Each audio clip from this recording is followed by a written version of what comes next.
Over the next 5 minutes, my intention is to transform your relationship with sound. Let me start with the observation that most of the sound around us is accidental and much of it is unpleasant. We stand on street corners shouting over noise like this and pretending that it doesn't exist. Well, this habit of suppressing sound has meant that our relationship with sound has become largely unconscious. There are 4 major ways sound is affecting you all the time, and I'd like to raise them in your consciousness today. First is physiological. Sorry about that, I've just given you a shot of cortisol, your fight-flight hormone. Sound's affecting your hormone secretions all the time, but also your breathing, your heart rate, which I just also did, and your brain waves. It's not just unpleasant sounds like that do it. This is surf. It has a frequency of roughly 12 cycles per minute. Most people find that very soothing, and interestingly, 12 cycles per minute is roughly the frequency of the breathing of a sleeping human. So there's a deep resonance with being at rest. We also associate it with being stress-free and on holiday. The second way in which sound affects you is psychological. Music is the most powerful form of sound that we know that affects our emotional state. This is guaranteed to make most of you feel pretty sad if I leave it on. Music is not the only kind of sound, however, which affects your emotions. Natural sound can do that too. Birdsong, for example, is a sound which most people find reassuring. There's a reason for that. Over hundreds of thousands of years, we've learned that when the birds are singing, things are safe. It's when they stop you need to be worried. The third way in which sound affects you is cognitively. You can't understand 2 people talking at once, or in this case, 1 person talking twice. Try listening to the other one. You have to choose which me you're going to listen to.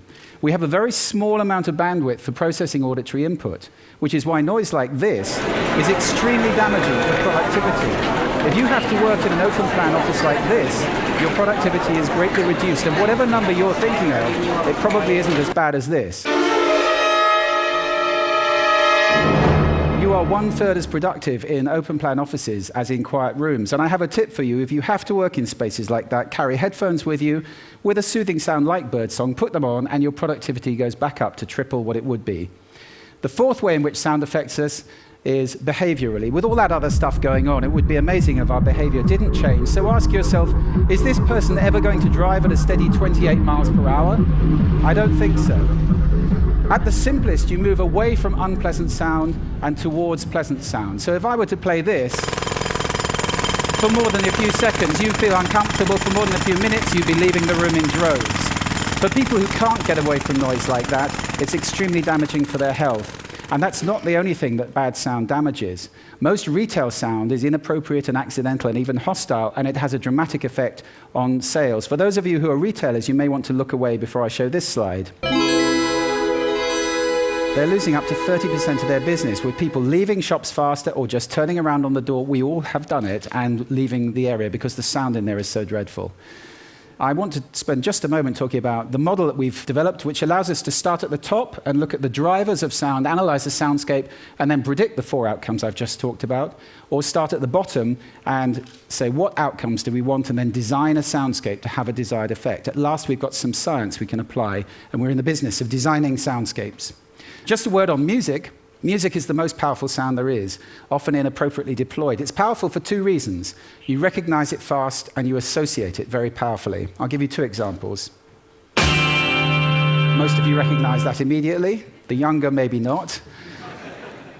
And most of you associate that with something. Now, those are 1-second samples of music. Music is very powerful, and unfortunately, it's veneer in commercial spaces, often inappropriately. I hope that's going to change over the next few years. Let me just talk about brands for a moment, because some of you run brands. Every brand is out there making sound right now.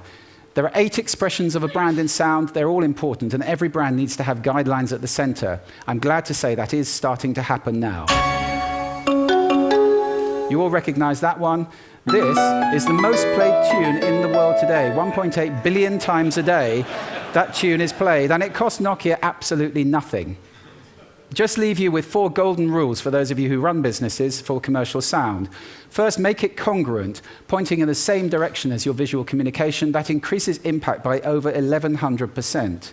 If your sound is pointing in the opposite direction, incongruent, you reduce impact by 86%. That's an order of magnitude up or down. This is important.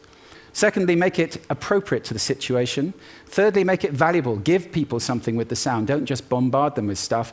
And finally, test it and test it again. Sound is complex. There are many countervailing influences. It can be a bit like a bowl of spaghetti. Sometimes you have to just eat it and see what happens. So I hope this talk has raised sound in your consciousness. If you're listening consciously, you can take control of the sound around you. It's good for your health. It's good for your productivity. If we all do that, we move to a state that I like to think will be sound living in the world. I'm going to leave you with a little bit more birdsong. I recommend at least 5 minutes a day, but there is no maximum dose. Thank you for lending me your ears today.